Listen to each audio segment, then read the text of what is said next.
Welcome to Uncancelled Faith, a podcast that strives to break the culture of division which so often separates Christians from one another.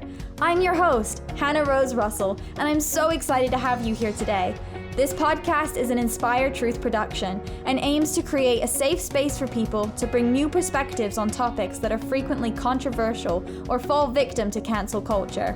Through thought-provoking conversations, we will challenge the norms, embrace God's unique calling on our lives, and find unity in our shared love for the Messiah. So grab yourself a drink and pull up a chair, because Uncancelled Faith starts now.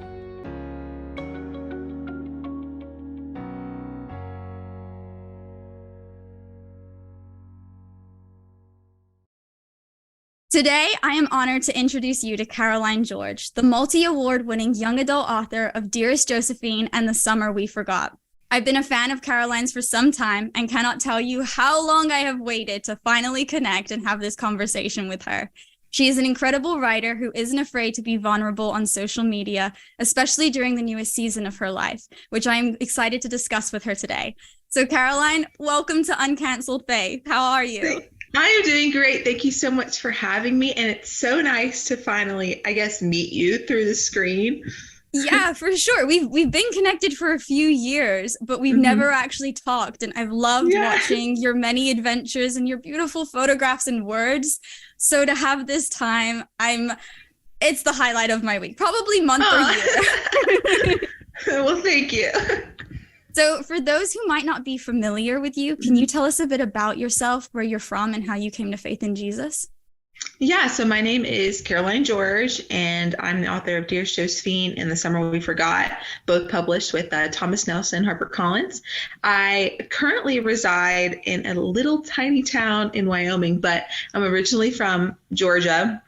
And I guess just a quick little bit about me. So I was born and raised in Georgia. I went to school in Nashville, Tennessee at Belmont University. I have worn many different hats in publishing, and now I work for a ranch. But when it comes to my faith journey, I became a Christian when I was 5-6 years old. I remember the exact pajamas I was wearing when I asked Jesus to be my Lord and Savior. But I would say that my real relationship with him didn't really start until middle school, because I knew about God, but it wasn't until I was really being bullied in middle school and I felt totally alone. And I remember the exact place I was walking outside of my school and I was like, God, I feel so alone. And I remember the Lord telling me, well, you have me. And it kind of began this journey where God became real for me. And I think that in everyone's faith journey, there has to be a point where it's real to them, where it's more than just something you hear on a Sunday morning. And so that kind of began my relationship. I was raised in the church. My mom was in ministry.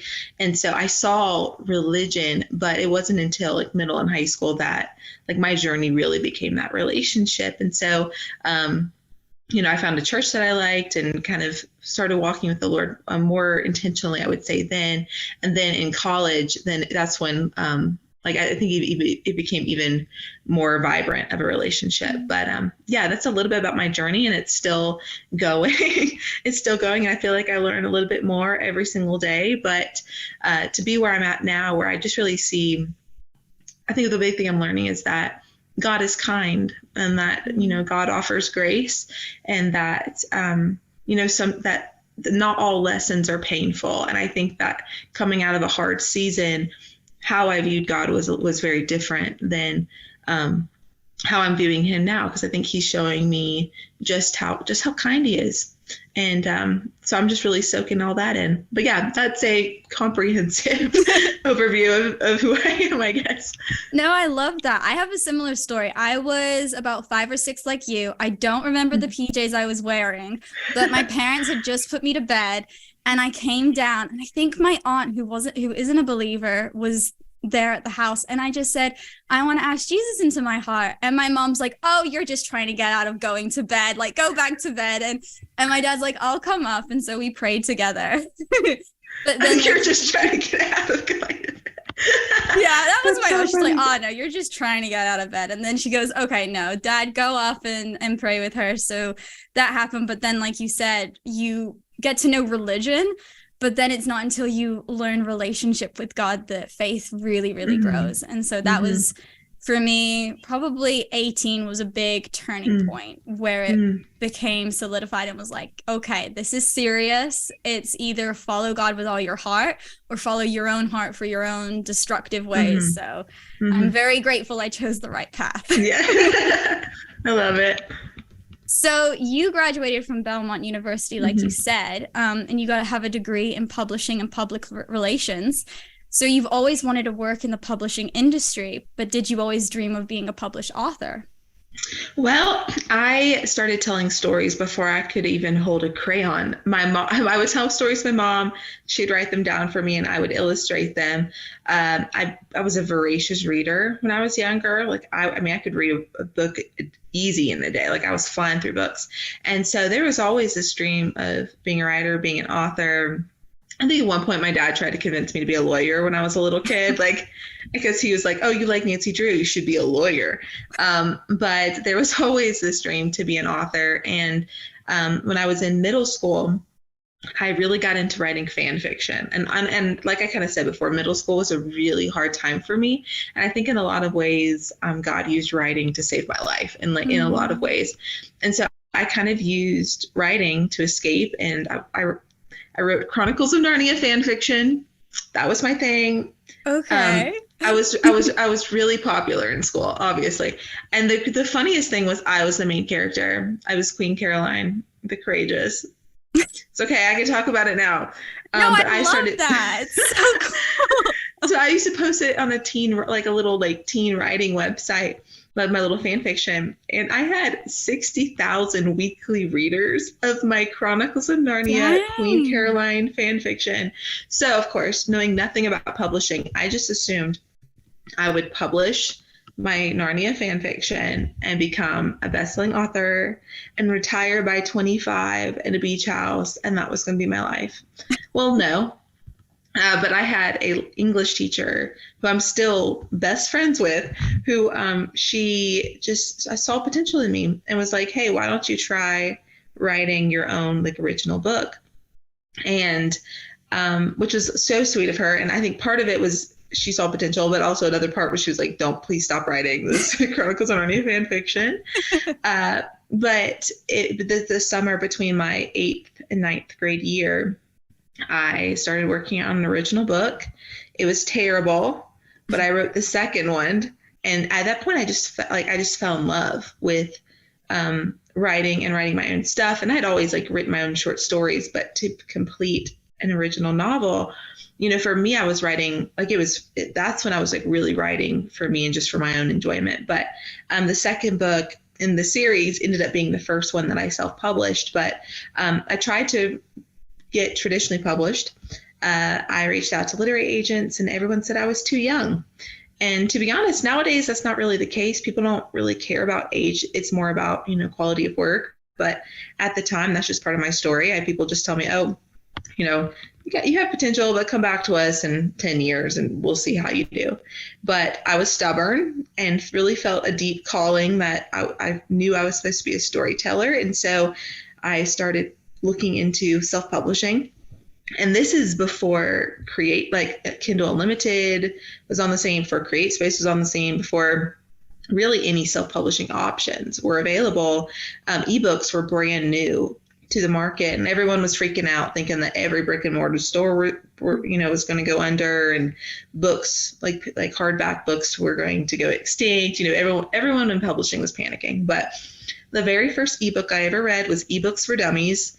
I downloaded it onto my dad's iPad, and I learned step by step, how to edit a book, how to format a book, how to code it, how to upload it into different distributors' websites. I mean, because it was very, you had to do things. It was a lot more technical than it is now.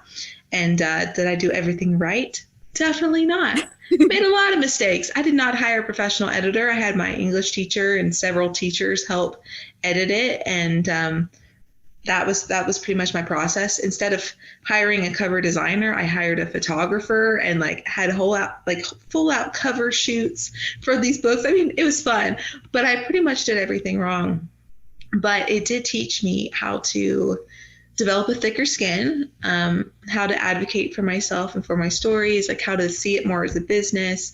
And it's really cool how God connects everything, because in college, it was my self-publishing background that landed me some pretty big internships, because it was still so new. And so it all connected. But I guess that's a really long answer to tell you, yeah, pretty much as long as I can remember, writing stories and being able to share them has been the dream. I think so many people don't realize how thick of a skin you need to be an author, and it is a big trial and error thing. I'm nervous about that because I'm working on my debut novel, and I'm like, I know I don't have the thickest skin, but I need it for this. But then I'm also trusting in God. So it's that perseverance that you need to keep going, because is in your blood. So you have to go for it, because there's too many people out there saying, oh, it's such a competitive field. You're never going to get known. It's never going to happen. Your chances are 1 in a million. And that's not, it doesn't have to be. It doesn't have to. It doesn't. No, it doesn't. And this was something one of my friend's moms told me. She said, someone has to do it, so why can't that person be you? Mm-hmm. And that always stuck with me, because I'm like, you know what? Why can't it be me? And even if it isn't in the way that I'm expecting, it's one of those things where it's like, I think a lot of publishing is just managing expectations, because, and going into it with the right intentions. Because I think if we approach it of like, okay, I want this book to sell this amount of copies, I want to get this level of exposure. If it doesn't hit these points, then it's failure.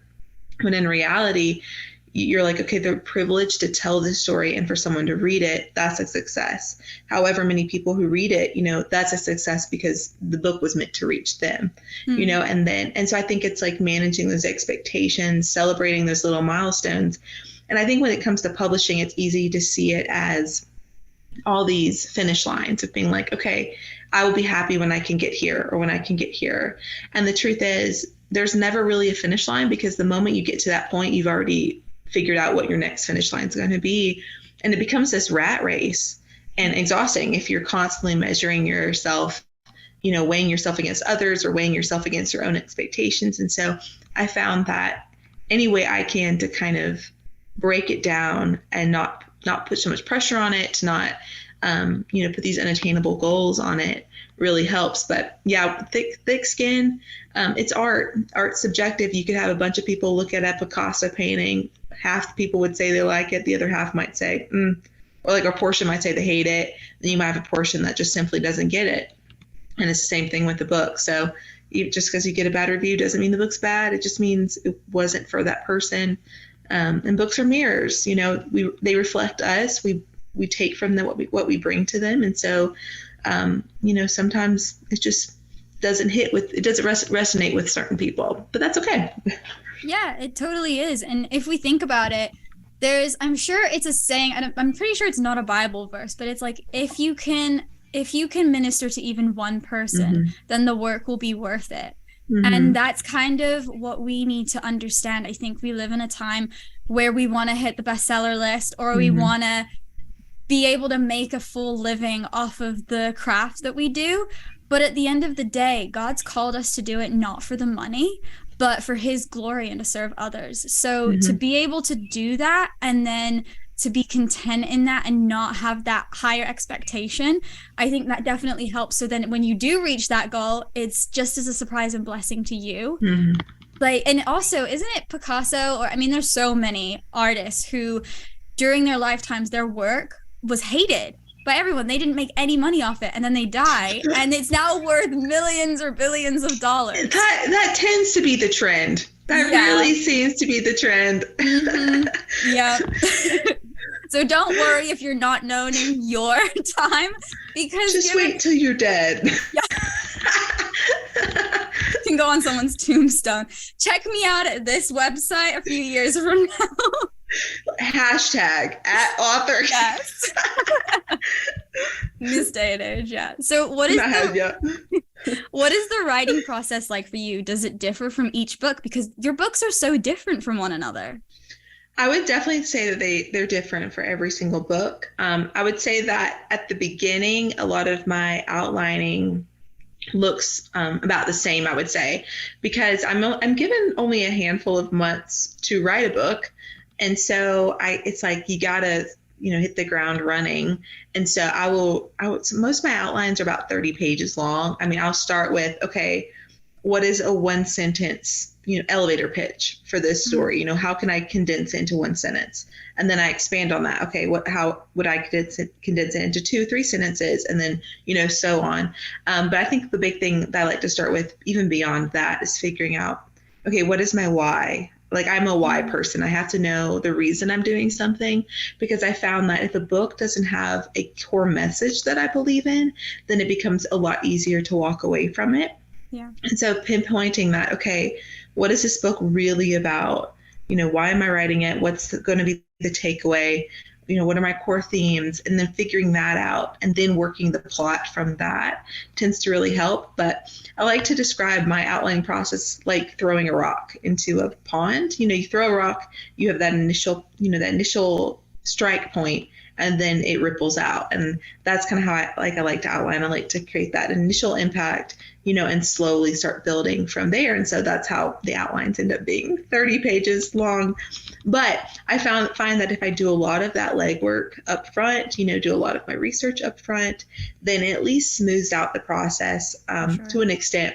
And the first drafts are usually coherent and they're somewhat decent because of that legwork. But beyond that, I would say that each process is different. I mean, every book has tested me in different ways. I mean, with Dearest, Josephine, when Thomas Nelson picked that book, they picked it out of, it was about 13 concepts that I pitched them, and they picked that one. And at the time, it had been an adult romance book that I had converted to YA.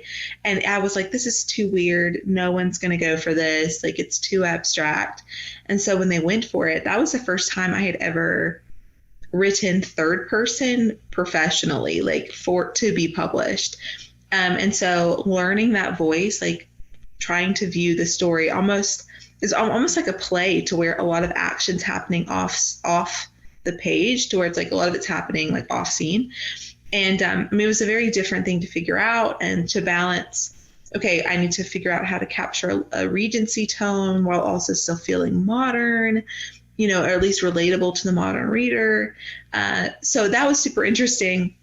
And then with The Summer We Forgot, it was like, okay, let's strip back this voice and try to make it really contemporary, really YA. And now we're almost doing this mystery that's like, the summer camp, almost CW network kind of story. Yep. So it was a super different process. And also mapping out a mystery like that, like a murder mystery, is it's a lot harder than I think people think, just because you have to know the ending, but then figure out how to sprinkle clues and lead readers off track enough to where every single chapter you need to pinpoint, okay, who do I want the reader to suspect in this chapter? And so, that whole process. I mean, that one was difficult because I wrote the first draft and then worked with my editor, and then we kind of changed some foundational things, and then I rewrote it. And so that's kind of what that process looked like. But with Curses and Other Buried Things, I would say that this book is the most me out of any books I've written. I feel like I didn't have to try to alter my voice or get into character. I felt like in a lot of ways the characters told me who they were, and it flowed naturally. And so much of it, it's about 85% really personal stuff that, I've novelized and fictionalized and all of that. But so to be able to bring all of that together, it was I feel like a natural thing. And during the editing process, I think the biggest things were figuring out, okay, how do we make this best for fiction? So certain names spellings were changed. There were certain things that were altered away from, I guess, the real life narrative, or like the factual narrative, just to make it easier to read and digest. But every outline is the commonality, but I feel like once I get into the writing, especially the editing, that's where things start to diverge and look a little differently. Do you think your internships with publishings and even working at publishing houses helped with that, because you saw how other authors were submitting their books? So I worked on the marketing side. Okay. So when it comes to acquisitions, I didn't really have a handle on that. But I will say, I think that, we're doing the self-publishing stuff in high school and then going to school for publishing and having these internships. It really taught me the business itself. Mm-hmm. And I feel like a lot of aspiring authors and writers approach the industry as, okay, I have this piece of art that I want to share with people, help me share it, instead of, okay, I've created this art, but now it's a product, and how do I sell this product and advocate for myself and be a good business person, within this industry. And there's a switch. And because, with art, it's really personal. But when it becomes a product, you kind of switch gears and you're like, okay, how do I be strategic about this? How do I partner with others? You become a lot more collaborative when you view it that way.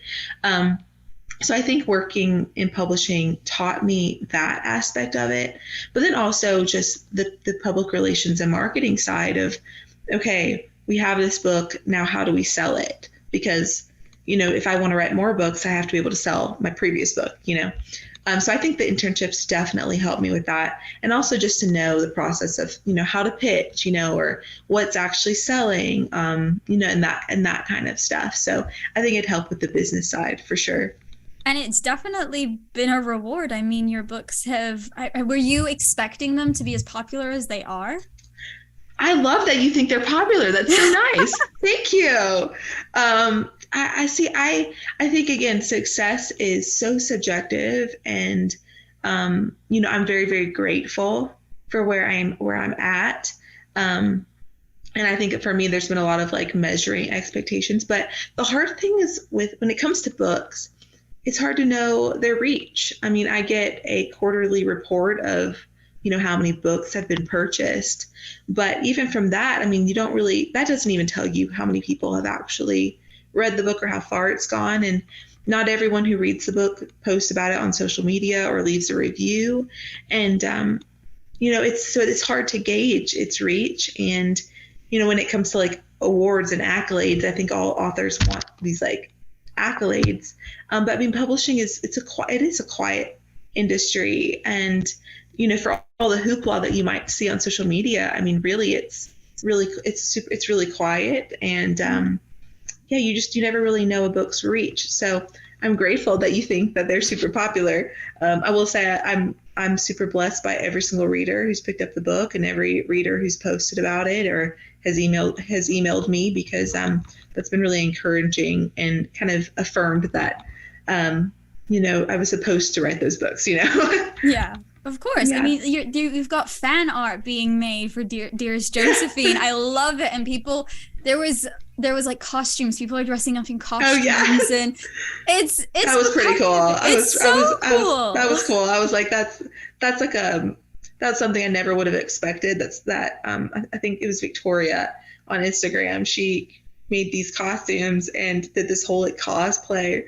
And I think that was one thing I'm like, I never even put that on my author bucket list, but now it's there. Now I can put a check. So that was just so sweet. Just the community has been amazing to see people's response, and to see the book means so much to certain people. I don't think I could have ever fully hoped for that. It's been really cool. Well, you talk about writing being a quiet process, but you certainly make it loud. I mean, when you were writing The Summer We Forgot, you were in Hawaii and your pictures were incredible, but I know that it wasn't all clear waters and tropical weather, was it? No, but the thing is, it was one of those situations to where I didn't even know my roommate at the time. So I worked at the guest services desk at my church, and I, on Sunday mornings, I just volunteered. That was my little spot. But I met a lady through there, and she and I became friends, and she told me, oh, my daughter is, still in college, but she wants to go live in Hawaii for the summer. You should go with her, because, I mean, she knew that I worked remote. So it was super easy for me to just kind of grab my laptop and go wherever. And I was like, okay, sure, thinking nothing of it. I was like, no, like I can't afford this. I'm trying to live off an author salary. Like that's not going to happen. But her daughter ended up calling me the next day. And like, I did not know her. Did not know her from Adam. I mean, I think we had met maybe once. Yeah, I think we met once. But she called me and she was like, you know, I know you said that she's like, would you be open to going? And I was like, okay, let me think about it. And so I thought about it for a second and I started texting a response to tell her, no, this is not smart. But I was with my youngest sister at the time. And my sister looks at me and she was like, why would you say no? Like, why wouldn't you go? And I thought about it for a second. And I'm like, you know what? You're right. Like, why would I say no?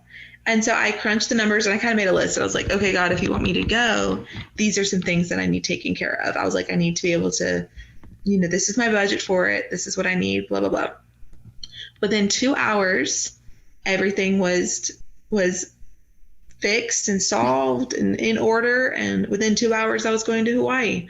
So it's kind of crazy how it came to be. And I think it was just another thing of learning to say yes to opportunities, getting in the, like before, I think a lot of times we instinctually want to say no to things. Like it's just our first reaction, you know, we're just like, oh, I'm good, or no thanks, or that's not practical. And we move on, where I think I'm learning to be in the habit of letting my first instinct to be to say yes, but then holding myself back and be like, okay, let me make sure this makes sense. But I think that I want my first reaction to always be, okay, cool opportunity, let's say yes, but then let's figure this out, you know? But yeah, we lived in a 1-room studio apartment. We were paying out the nose for it. It was infested with cockroaches. And every morning it was called Whack-A-Roach. That was the game we invented. So my roommate, her name's Mabry, but she would turn on the light and you would just see the cockroaches scatter, and she would be screaming, and then I would get up and just start hitting as many cockroaches as I could. We also found out that you really need to store even your dry goods inside of the refrigerator, because there was one morning I opened a box, so I think it was like Triscuits, like little crackers, and I reached in, ate a Triscuit, and then all of a sudden a roach crawled out of the box, and I'm like, and I mean, we were paying so much money for this place, but Hawaii is just expensive. But we would work. Because my roommate, she was working a job that was based on the East Coast, or maybe it was Utah time. It might have been Mountain time.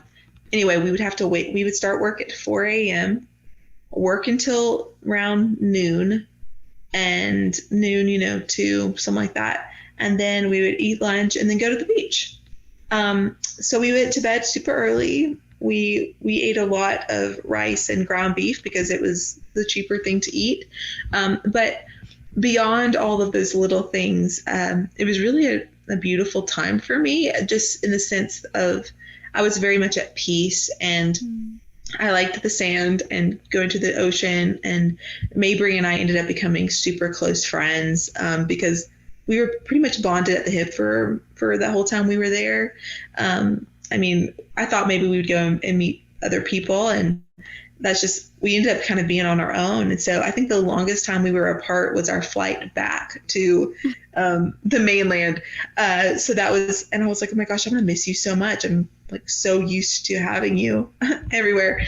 But yeah, it was really special. And editing the book there, at least having the beach around, I think it made it even more fun to write. It added to the feel because the Summer We Forgot is based in the Outer Banks of North Carolina, so you could have the water and you could be going to and just have the Outer Banks feel, even though you're in Hawaii. Yeah.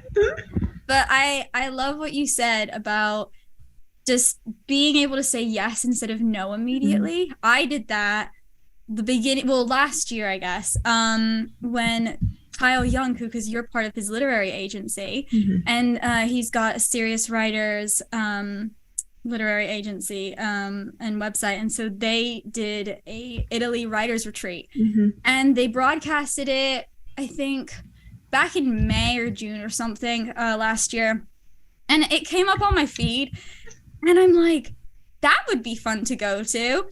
nah, I can't afford it. There's no way I could go. So I, like you, immediately just was like, no, that's not going to happen. And just throughout the day, God nudged me and was like, no, put your name down. And he just provided for me in ways you wouldn't imagine. And I was able to live out some incredible bucket lists and dreams of mine going to Italy. I spent an extra week there, and I'm obsessed with Letters to Juliet, the movie. Oh, yeah, I love that movie. So I went to Verona and Siena and followed in the footsteps of Sophie and like taking pictures. I went to the resort they stayed at and got a tour and took pictures of the hotel rooms. I loved it. I love it. That's amazing. It was so embarrassing, but I don't care because it was that's amazing. Yeah, it's like you with your fan fiction. No, I think yours is a little much cooler than my fan fiction for sure. Letters is very popular and gets popular made out of it sometimes. Yeah, well, Verona, I've never been. It looks amazing, and I do love Letters to Juliet, so I don't blame you. It's beautiful. Verona is a must go. So most of us only catch a glimpse of what a life as a published author looks like, but you aren't shy of sharing the ups and downs. So what have you experienced or learned through these years of being from an indie author to being in internships and then published? Well, publishing is a business. And I think that is an important thing to know, is that even though publishing professionals love books and, they're in their job because they love books, at the end of the day, it does boil down to numbers.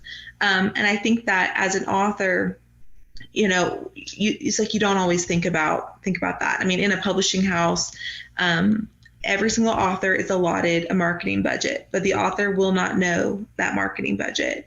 So it can be anything between no money whatsoever and hundreds of thousands of dollars, depending on your publisher. And, the author doesn't know. It's the publisher deciding which author they think is going to sell the best. And then they put money with that. And so it really is a money game. And I think that that's like kind of a hard pill to swallow sometimes, in publishing, is that you might not get that big budget, that the publisher really decides how they're going to position your book. And I've learned too that publishers in a lot of ways determine the success of the book. Like if you're with a really big publisher that's decided your book is going to be this like front list, big seller, they're going to put a bunch of money throw a bunch of money at it. They're going to be able to get it placement, in different bookstores. They're going to be able to secure just media coverage and all those different things. Pre-orders, they'll be able to secure pre-orders, and then the book's a New York Times bestseller. And it's really not about the success of the book per se. It's more about the publisher's strategy leading up to it. And so yeah, I think like navigating that and realizing that no matter what I do, I personally cannot guarantee the success of the book. That, I can work really, really hard and sell copies and promote myself and all those things, but my efforts are more of a support than they are kind of that frontlining endeavors, So I think that's been a big thing to learn, but the industry is really quiet. At least for me, like my experiences, I've enjoyed working with my team for sure. But I think that when I first came into signing like a 3-book deal with Harper, that I was expecting it to feel like this, constant things happening. I have this team of people, they're going to be messaging me every week. We're all this big team player. And really, like, I might hear from them maybe once a month. Like it's a really quiet situation. And in a lot of ways, I feel, even though I know there's a team out there who's working kind of on the back end of the book, it still feels like a very individual experience. So that's been, I think, a learning curve for sure. And I think too, when it comes to trying to make writing a full-time job, I always thought, okay, if someone can do it, why can't that person be me? Surely it can happen. I'm like, I've learned this industry backwards and forwards. Like, I know that people are getting these 6-figure advances. Like, surely I can make this work. And, I had family members tell me, there's no way this is going to happen for you. Like, go get a real job. And I was living off my author advance and was broke, to be perfectly honest. I was like living in my family's basement for the majority of that time and working from a dining room table and getting by, but barely, because I was like determined that, I was on the rise. I was a starving artist, and I was grateful to even have that job. So, I was trying to get as much out of it as I could. And it's cool that I'm on this podcast with you, because this is the first time that I'm really actually, I guess, saying all of this, because I think for the longest time I thought, okay, if people found out how hard it was, then they would think I was a failure in a lot of ways. And so now I don't care. Now, as you can tell with what's going on here, like I just really am at that place where it's like, whatever, I'm just a lot more open. But I just thought, I had people tell me, oh, you can't make being an author a full-time gig unless you're married. And then I had people who were like, look at all these other authors, especially the females, married, because they're like, financially, it makes sense. Even if you're a big author, I mean, you get paid in chunks. So like, you might get a huge check, but that has to last you until your next big check. And so they're like, oh, financially, you're not going to be able to figure that out. Or they're like, you'll, be a teacher, or you need to have this other gig to support being a full-time author. And so I was just like, no, I feel called to this. God's going to make a way. And in my eyes, how I saw him making a way looked a certain way, instead of me being open to it. And I just thought, anything other than being a novelist was failure to me, because that had been a lifelong dream. I mean, since I was a little kid, that was the end goal for me. And so even the thought of doing anything else gave me intense anxiety. I mean, it was hard. But I will say that it is hard. I think the industry is not set up for authors to make it their full-time gig, which is unfortunate, because authors put in so much time, work, effort. They juggle multiple things when it comes to publishing a book. And so I think that if the industry, even if it was set up more as a staff writer kind of position, to where authors were on payroll and like they were, it was set up to where it was more stable, like I think that would help creatives as a whole. But I mean, the industry, it's just not set up that way. And so, yes, there are authors who are able to do it. And I am so happy for the people who are able to get to that point. And maybe I'll get there one day too. But I've reached a point now in my life where I'm like, okay, I think I have to be more open-handed to the blessings that God might want to give me. And, storytelling can look so many different ways. Writing can look so many different ways, and not now doesn't mean not never. And so I think that flexibility in my current season has been really helpful. But yeah, that's a short, I guess that would be considered a short overview of some of the things that I've learned about publishing and all of this. Yeah, but it is so freeing once we finally let go and let God, because like you said, our callings, we could get to a point where we're like, nothing else matters unless this is my goal. This is what I need to do. Everything else, it can't happen another way. This is how I'm focusing on it. And then it's only when we let go and we're like, okay, God, just take it and have your hands open, that you see the callings and the gifts make way for themselves. Yeah, I think an abundance mindset is really important. But I think to have that, we have to have open hands. And being where I'm at now, working a job that I actually believe in and is so fun. I mean, I see how, in a way, it's freed me up, because I think when my life revolved around publishing, when I was, so dependent on that next check and to be able to just even feed, pay my bills, to feed myself. And it was like success. Like that's all I could see, anything other authors did, I would be like, okay, I'm happy for them. But then I'd feel this like pit in my stomach of like, oh, I have to do more if I want to go anywhere. And it was like this striving, and it was exhausting. I was about to say, it's exhausting. And, and then I was like, well, I need to be better. And then it became this performance cycle. And so now to be in a place where, like, I have a book coming out in October, but I'm so much more open-handed with it, where I'm like, for me to put a pin in my novelist journey right now, I mean, I'm super proud that this is the book that I'm pausing on, because I think this is the best thing that I've ever written, or the thing that I'm most proud of. And but knowing that's coming out in October, I'm doing what I can do to promote on my end, or to, to be a support for my publisher. But also I'm a lot more open-handed, because for me, it's not, publishing isn't everything. And it was. And a couple, even just months ago, it was. And so to even see that, and to see, okay, I had some unhealthy patterns. So much of my emotions was tied to this. Now I'm a lot more steady, because my emotions aren't tied to the outcome, or even my well-being isn't tied to the outcome of this book. And so now, in the job that I have now, I work for a ranch out here, and, I'm their content marketing manager. So really, they brought me in to tell their story.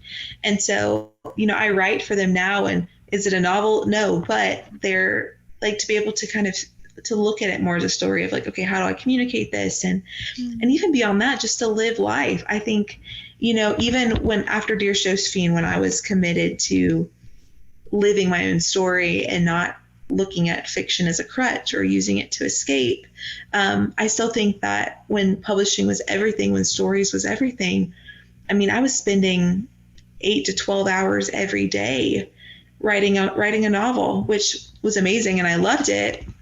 But also there were times where I was I'm spending all my life right now in these four walls, and even when I wasn't writing, I was thinking about fiction. There was not this clear unplugging. I would go for walks and be thinking, okay, how do I plot this? And again, I think that my time writing is not over. I will 100% write another book. I know that that's still in the cards for me, but to take a step back and to actually feel like I'm living my own story, I don't think I've ever felt more present than I do in this season, because I'm not thinking about where I want to go next, because I'm actually very content here.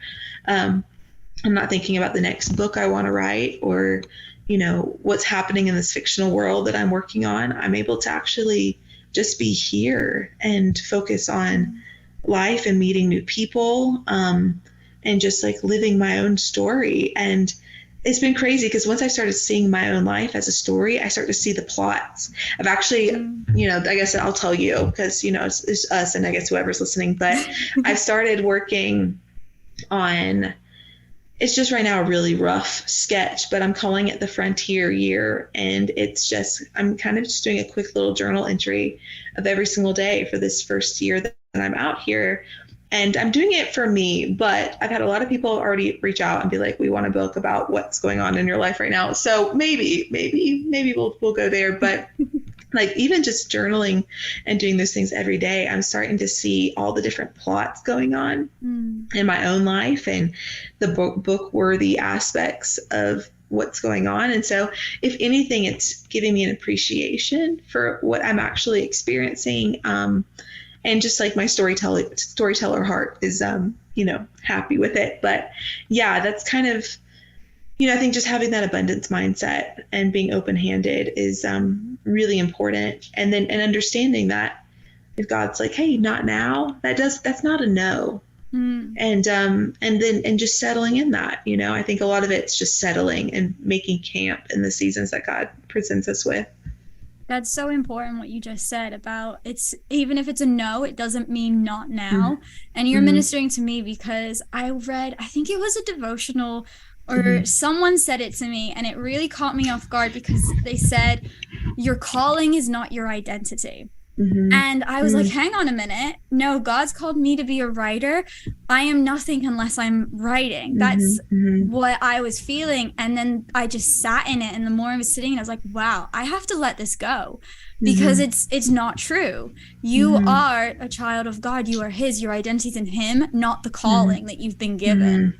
And so to do that, it doesn't mean you have to be hustling for your calling all the time in order to solidify your identity or prove that you are worthy to God.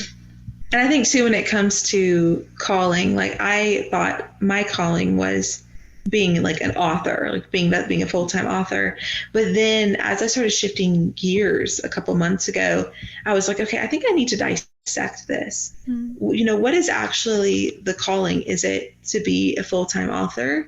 And then I started cutting it up, and I was I think I'm a storyteller, that I have the storyteller heart. God's wired me that way, but that can be used and help people in so many other ways. And I was like, okay, I'm a communicator. I love relationships. I love people. And I was like, okay, let's break this up. And I'm like, if this is more so the calling or even the identity of like, I'm a child of God, but also he's wired me for these things, I can be active and functioning in those things in so many different ways. And once I got to the root of it, I was like, that actually makes a lot more sense to me. And that's something that can, last a lot longer. And so, yeah, I think that for me too, it was the kind of that dissecting of like, okay, I feel this calling to write, but beyond that, I'm like, this calling is to communicate and to be a storyteller and to use words to help people. And I think too, like with my social media, kind of coming into this new season, I'm like, okay, to publish my work, it might not have to be on paper. Like maybe I can just share my experiences or share my story through this channel that is already there. And so I was like, maybe this can be part of the creative outlet, is I can post pictures or talk about my experiences out here and see where it goes. And, even being in the space of being like, okay, I actually have the capacity now to just be creative for the sake of being creative. So I've picked up my guitar, and I haven't done that in a really long time. Or, I picked up, I've like dabbled in, I've started picking up poetry again and like writing just little things that I wanted to write that people might never see, but to be able to just explore that, it's been really, really great. So yeah, I think separating calling from identity is important. And then looking at calling and then pinpointing the roots of that is really helpful too. Yeah, I like that because we don't do it. And imagine how freeing it is that you're now able to do that stuff and there's no pressure. It's the pressure cooker when we think that everyone's watching, that we have to live up to expectations, we have to meet quotes, we have to meet contracts and all that stuff. And when that's all gone, how much better it actually turns out. And yeah, right. That's the hard thing too. It's like, okay, I have these 3 books with a big publisher. I was like, I see all these other authors, they're always posting about their next like deal and what's coming up next. And I'm like, I don't have anything coming up next. I need that if I want to keep going. And what if people find out the truth of like how hard it was? What if people find out that, I was living in my parents' basement for a while, and traveling and doing cool stuff, sure. But feeling that constant anxiety of like, what's after this, will God provide, like,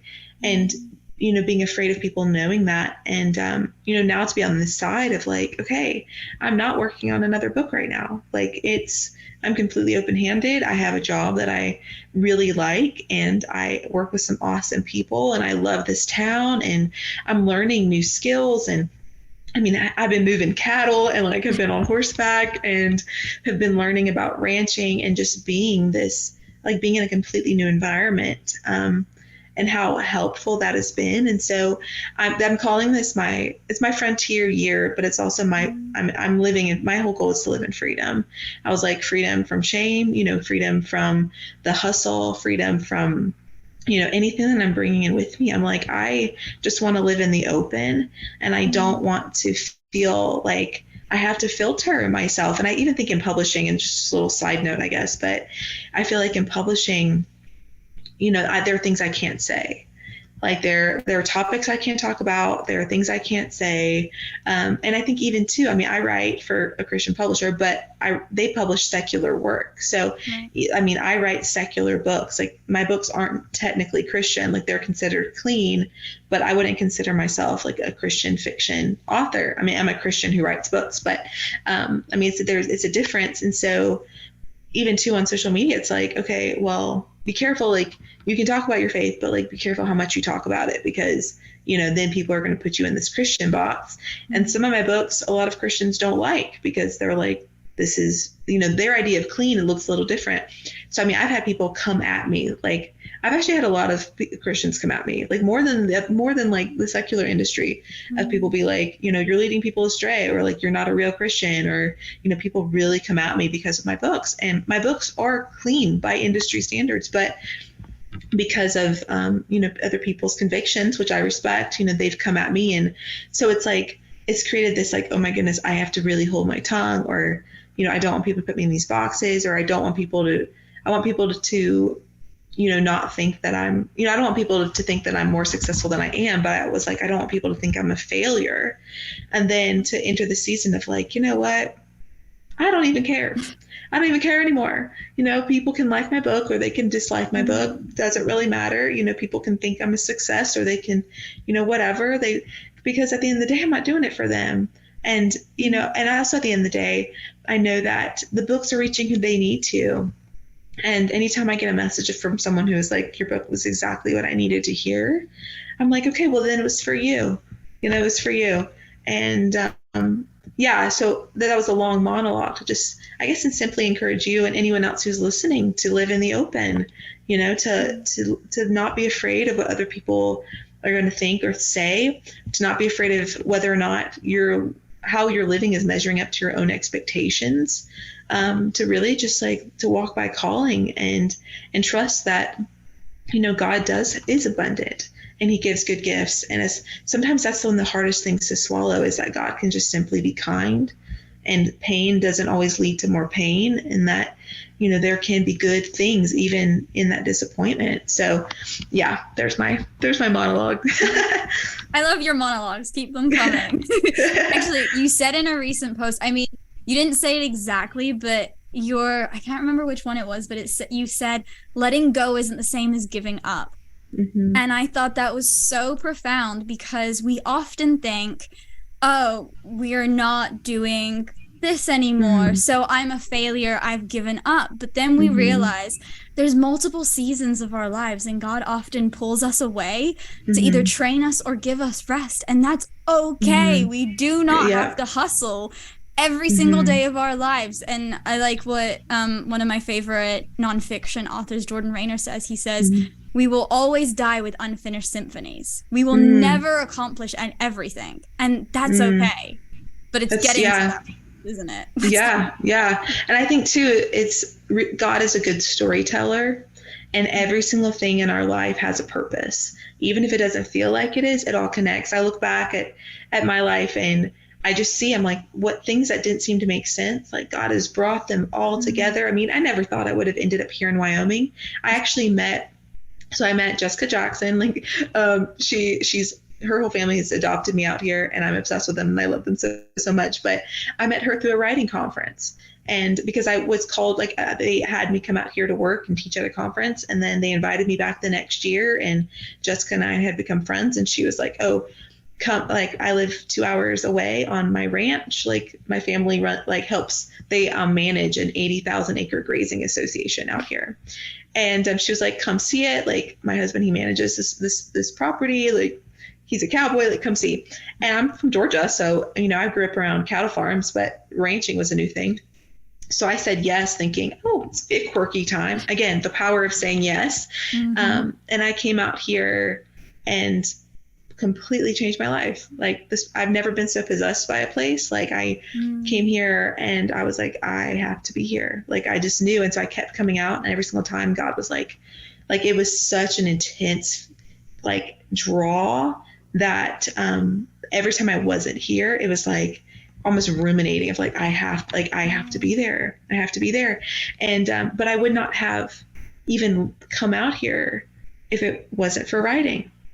And I would not have gotten the job I have now if it wasn't for my storytelling background. And so it's like realizing that even if God shifts our course, that the past season is there was a purpose for our past season into our next season, no matter what that looks like. But so God is super intentional. But I think when it comes to letting go, I went skydiving a couple months ago. It was a Christmas gift that I was given. I did not willingly buy that for myself. And I'm not a scared person. Like, I will, like, I'm very much a, I'll try it, kind of person. But that gave me pause. I was a little nervous. And so I went to the skydiving place, and I had barely slept the night before, because I'm just like thinking about falling out of an airplane. But once I got up into that plane and I'm tied to this little Puerto Rican woman named Kathy, and she's like walking me through what's about to happen. And she has the straps so tight, like I can just feel her body just like against me, and, felt at peace. And the door, opens to the plane, and I look out, and it was just kind of this whelp, this is happening kind of like thought, but it was also this, okay, like I'm surrendering to the journey. Like what's going to happen is going to happen. And I just have to trust the person connected to me. Like I have to trust the person who's going to be pulling the chute. And at this point, the only thing I have to do is just let go and just go with it. And I think in a lot of ways, it just taught me too, that we have to trust the person connected to us. And I think letting go is simply like surrendering to that process of being like, okay, I really don't have any control in the situation. So the only thing I can do is just trust and just let go and just fall. And I think that just that mindset of like, okay, I'm letting go, but I'm not giving up was a huge shift for me of like, okay, I'm letting go of my expectations. I'm letting go of what I think this should look like. I'm letting go of the stories I still want to tell and putting a pin in that for now. And then like on the other side of that, there's rest and there's freedom and there's adventure and there's adrenaline. Like if you're thinking still about falling out of a plane, there's so much more on the other side of that, because God wants to give us more, but he can't give us more when we're doing this. Yeah, we have to be doing this. Wow. So yeah, that's that whole, I guess, talk on that topic. Girl, you are sprouting wisdom with this call. My word. Hey, you need like wisdom talk or something. Wisdom is gleaned from hard stuff. So like, with any wisdom I can give, it's because it's from learning. And so I think too, it's like, I think from pain and through hardship, like that's where we learn so much. And a lot of that can be a spring for other people, so we just have to kind of reframe it in our heads of like, okay, I'm going to let what's like the pain for me have purpose, and power and for other people. And so I think there's a shift, but yeah, any wisdom I can offer, just know that there's been a lot of hard lessons, a lot of tears, a lot of process. That is the hard thing about learning, is it often comes with a big like pull or tug. It's like, it's a whole stretching thing. I think my last guest, Ballet Magnificat, talked about was it's the stretching spiritually and physically that really gets you. Has there been a specific Bible verse or passage that is carrying you in this new season? I would say this was actually a verse that I heard. Actually, it was probably weeks before I even got this new job, and before, or even I can't remember. I think it was like when I was in this process, but it's Psalm 90. I think it's Psalm 90:15. It's Moses' psalm. And he's like, Lord, for all the years that we have been in affliction, like give us back those years, for all the years we've been in sadness, give us back these years. And then it says like, bless the work of our hands. And I think that has been kind of my prayer over this season of the last 5 years. I mean, I graduated college at 20. I couldn't even legally rent a car, and then all of a sudden I'm in this adult world and trying to navigate this, and then trying to like do the book thing. And then I was a literary agent for a little while, and I was a conference speaker for a while, and, navigating this, and then moving back to my little hometown and feeling this intense isolation. I mean, there were a lot of beautiful, amazing things that have happened in like the last 5 years, but there's also this like deep uncertainty, this unsettled feeling, like this sense that I couldn't just rest and be at peace. I didn't have a space that was really mine. I had so many questions, and I didn't have a lot of friends at the beginning. And by the time I left my hometown, like God had built a community for me, and that was really hard to leave them. But, to be in this space of just being like, no matter all the good things that are happening, it was just like this friction, like this constant, like I just could not like get out of it. And even just, I couldn't be in the moment. I remember going to the beach, and the whole time I was thinking about my books, and okay, and has an agent emailed me today? Has a publisher emailed me today? Obsessively checking my phone, and to just be in this unhealthy cycle in a lot of ways. I just totally lost my train of thought. Let me backpedal. What was your question? We were talking about the scripture verse or passage, and you did Moses. Bless the work of my hands. Yes. Oh my goodness. So no, sorry. I just had that a bit ago, and I was like, wait.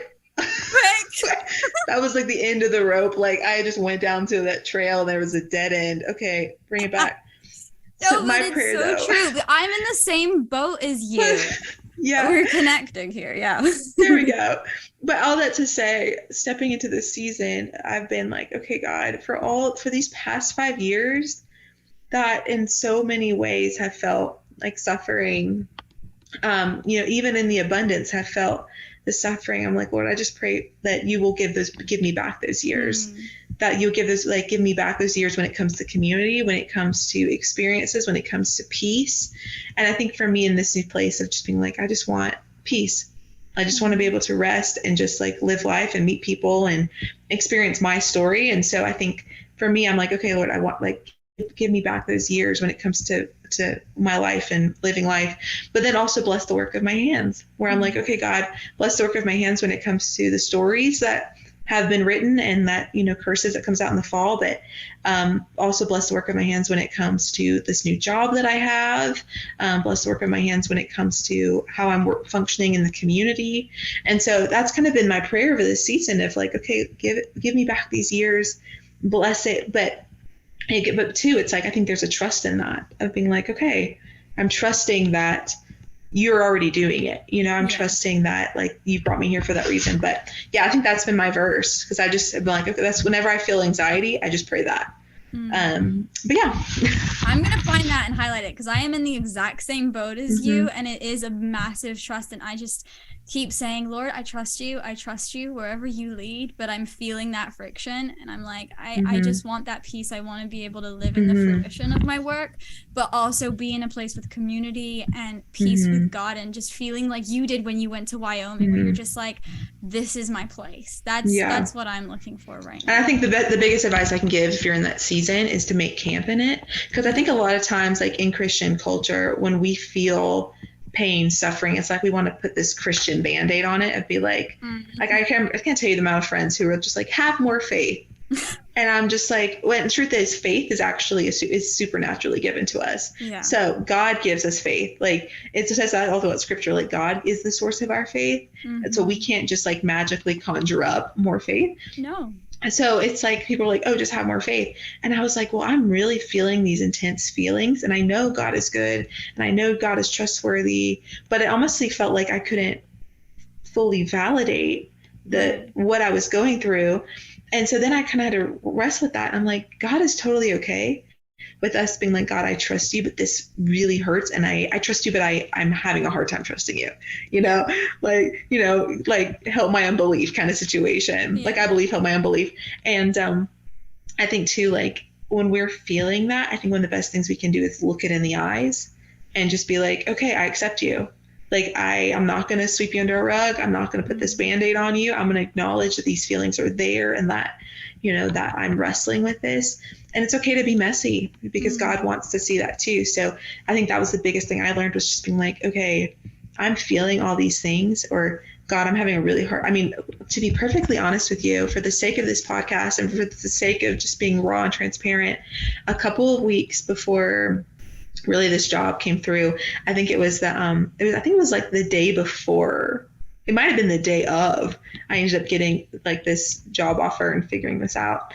I was at that point where I was like, God, if you don't come through, I don't think I wasn't about to walk away from my relationship with the Lord, but I was like, God, I need to know I can trust you. And I was like, in a way, this feels like a toxic relationship.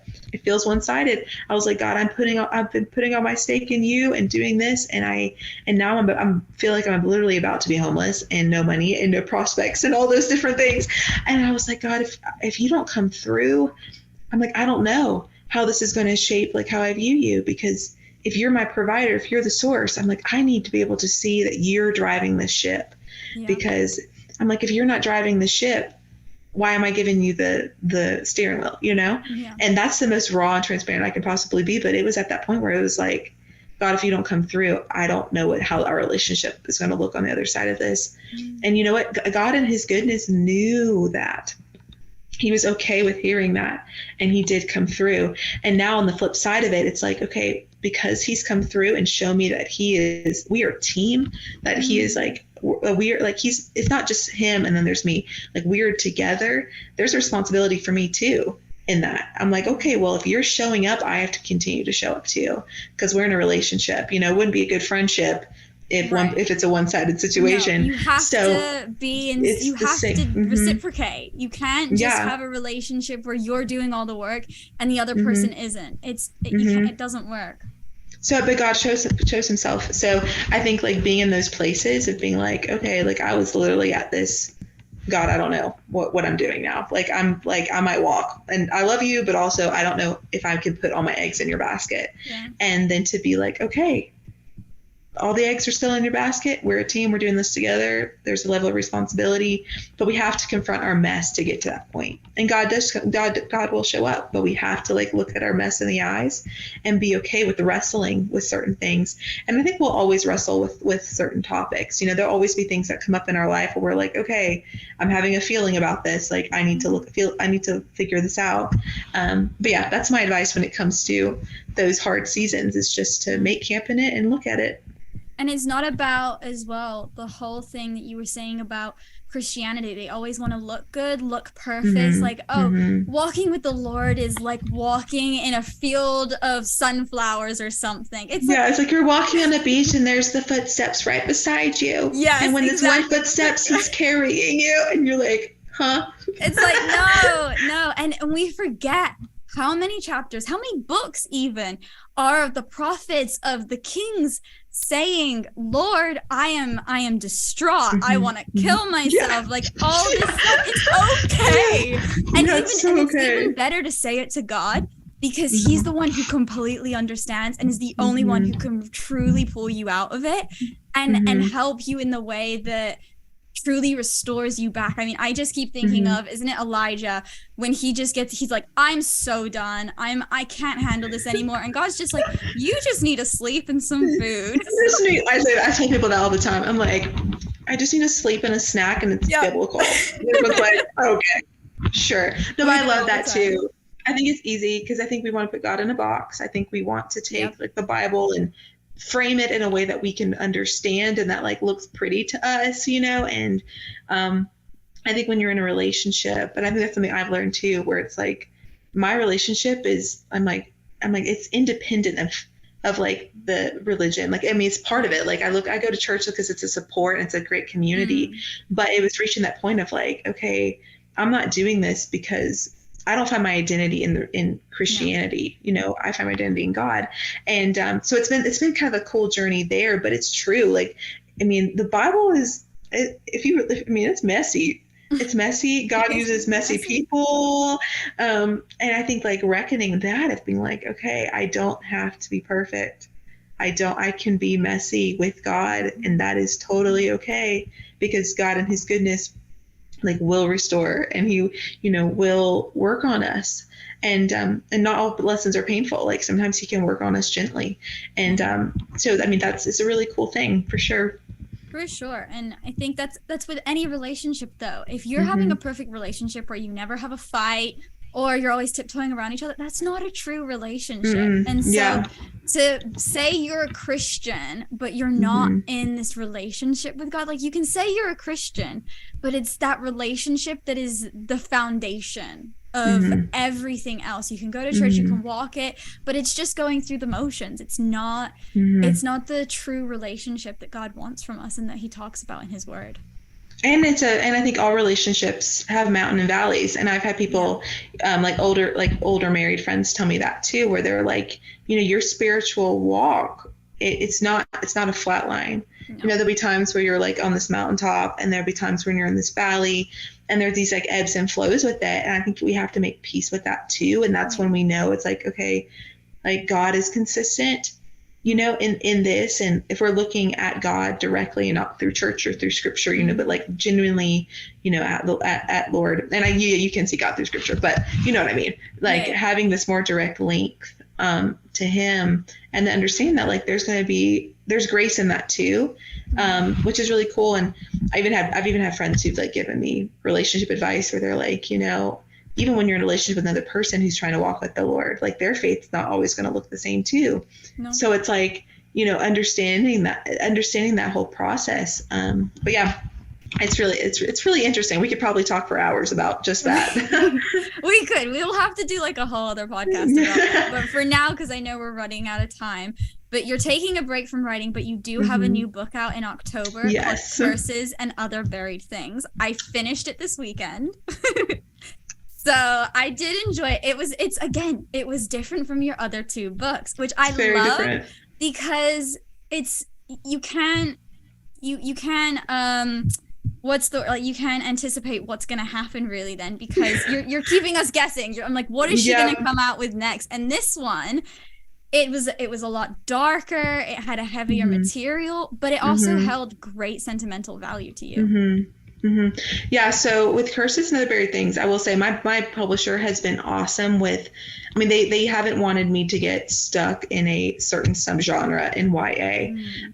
So they've given me the freedom to kind of experiment with some different things and explore some different things. And yeah, I think, Curses by far it's Curses and Other Buried Things. It's gothic, it's heavier. It, has kind of that, I guess, classic Southern Gothic feel. But when it comes to family dynamics, it's the most personal book I've ever written, because every bit of Southern culture, that's inspired by like my upbringing and like my own family.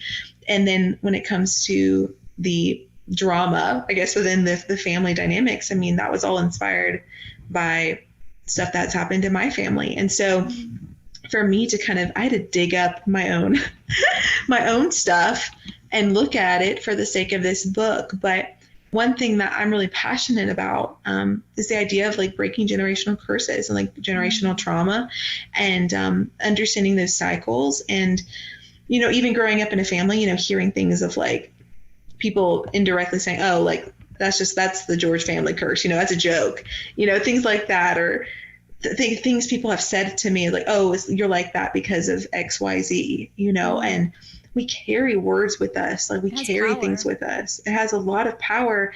And so when working with this book, I was like, I really want to write this and encourage other people to, to figure out like how to break these generational curses. And really, spoiler alert, like really the way to break generational curses is simply talk about it, like to get it into the open. And I think so many times, like we, especially in families, we sweep things under the rug, when in reality, like we have to look at it. And I think too, when it comes to writing the book, I didn't realize how heavy it would be for me to write, because I thought I had already reckoned with certain things, but it wasn't until I was like in the story and learning about this kind of stuff where things started clicking. We carry trauma from our grandmother, like in our DNA. Like we carry even our grandma's emotions. We carry our mother's experiences with us. We like, there are fears that each of us has that's like not even based on our own experiences. Like that's something that has been given to us. And like even that, I was like, oh my goodness, that makes so much sense for X, Y, Z. Yeah. But then having to instead receive that with anger or shame or whatever, to look at that and be like, you know what, I receive you, but you're not going to determine my future. Like I'm choosing to function not in that. And so it was a really enlightening process. And I think if anything, it taught me to have more compassion too for my family and like family background, and forgive and then just make my own decision of how I'm going to respond to it. And I like to think of it as like you're given a deck of cards in life. Like, you're handed a deck of cards. It has a unique mix of blessings and burdens that are just for you. But is life about the cards? No, it's about how you play the game. It's about our response to what we're handed. And I think it's easy to be resentful about things that bad things that were handed to us in life, when you're like, okay, I can reframe this, that what's been handed to me does not determine where I'm going to go or my future. So yeah, the book is a little bit heavier, but it's the one I'm most proud of. And I'll leave it up to, I guess, the readers to decide what they think is real and what's not real. My parents have read the book. I was surprised that my dad read it, but I think he finished it. So he liked it. Liked it? Yeah, I was going to And I was really nervous. But he liked it. So that's been good. Yeah, that's good when it's their history. I mean, Yeah. I think I want to say if anyone reads it, or you should read it, but when you do, unless you don't want a spoiler, even though Caroline kind of said a spoiler, is to read the author's note before you start reading it. Because I remember I'm reading it and I'm just like, where is this going? How's it going? Because I know your faith. But I'm like, it's so dark. There's things going on. I'm just like, is it all curses? How is it a play of witchcraft kind of thing? I was curious at first because I'm like, okay, because Susanna Yon, I think, is the one in the 1800s. And so she's like cursing towns and things. I'm just like, how is this going? But then reading your author's note, it all came together. And now I'm like, okay, now I need to reread it. Well, I think too, it's like the idea of the curse is not the supernatural thing. Exactly. Like, I think like, there's that folk tale aspect of being like, and I guess it's a little spoiler, but like there's this folk tale aspect of being like, yes, we have this like mystical, fun little thing. And that's just like classic folk tale, but dissecting that more, we curse people. We do when we carry curses. And I think that was like even the core. So a little, I guess, background. I was in the Okefenokee swamp with my family. We were visiting our family land down there. And I was looking into the swamp water and it's black, it's glossy. You can only see your reflection. I mean, you can really see your reflection in this dark water. People don't swim in it, but it's like chock full of gators and snapping turtles. And that's why people don't swim in it, because, it bites. No. And it kind of hit me where I'm like, we have things that bite that lurk beneath the surface, that we spend our whole life living around it. We see ourselves reflected in it, but there are things that bite, that lurk beneath the surface that we don't address. And that's where the whole idea came from, of like, we sleepwalk through life a lot of times completely unaware of what's going on subconsciously, or like what's going on, like what's lurking beneath the surface, and we have to call it out sometimes. And so the idea of the curse was less a witchcraft or magic, and more about this metaphor of how the things we say to people hold power, but also we give power to things that people say too. We allow the curse to take root. The power of belief is huge, and so I think too, it's a challenge to be careful with our words. When we label someone, when we say something to someone, they can carry that with them their whole life. And so I think there's this exchange of being like, I will not be the curse, but I also won't be the cursor. And choosing to walk in freedom, because free people do free other people. So when we're living in freedom, we're actually silently giving other people the freedom to do the same. So that's kind of where all of that came from, was kind of this challenge, this call to action, really, to, not be the cursor, but also to call out what has been hidden in the depths. You've changed the book for me now, because when we think of curses, almost straight away we're like, ooh, is this gonna be like a sci-fi thing? Yeah, we're thinking curse. And so that's when I started reading, I was like, but as I'm going through it, I'm like, okay, it's not that. And then as you're speaking, I'm like, wow, okay, it's all coming together. And like I said, I'm gonna have to reread it now. Because look for those things. Because it's so true. Because we do curse people, and it's not this form of witchcraft, it's this real thing. And then how do you break through it? And how do you when we function in belief, things happen. So it's like, and when we believe we're cursed, or when we believe, so it's like if someone's like, oh, you're this, if you believe that, so it's used psychology, it's fulfillment of self-prophecy. So it's, or self-fulfillment of prophecy, where it's like we receive something, we hold it as truth, and we actually end up making it true because of how we're living in it. And so it's this idea of being cursed. It's not supernatural, because even if you read through the book, like you can see how so many things are sparked by characters' decisions because they are believing this about themselves. And so that's what's so crazy, is that if we're walking in something, if we're living in something, like it's going to play out in our life until we can say, you know what, I'm not I see it, I know it's there, but I'm choosing to walk away from it, and that's not going to be my story. And that's powerful. So everyone that's listening, go and check out curses and other things. Caroline, thank you for taking the time to be with us. I think it's so important that we realize God's calling on our lives isn't as linear as we might think.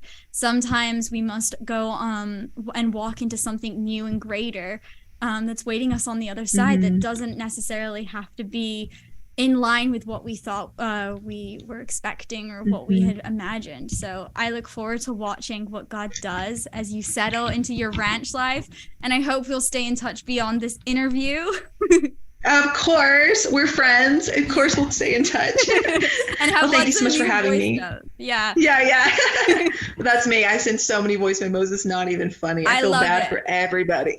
My best friend and I, we are now calling our voice notes podcast because they podcast 15 minutes long. Oh yeah. And then we go, it's like the one-sided podcast, and then it goes to the next person. We love it. So do it. Yeah, the podcast. Awesome. Well, so nice to meet you. You too. As I get through the screen. Well, Curses and Other Buried Things is available now for pre-order. However, if you don't want to wait until October to read one of Caroline George's marvelous novels, head to the description box below for the links to all her books and social media accounts. If you've enjoyed listening to this podcast, make sure to hit that subscribe button and follow us on social media to stay updated on all the upcoming episodes of Uncancelled Faith. Let's keep the conversation going and continue to break the culture of division which so often separates us from one another. Until next time, God bless.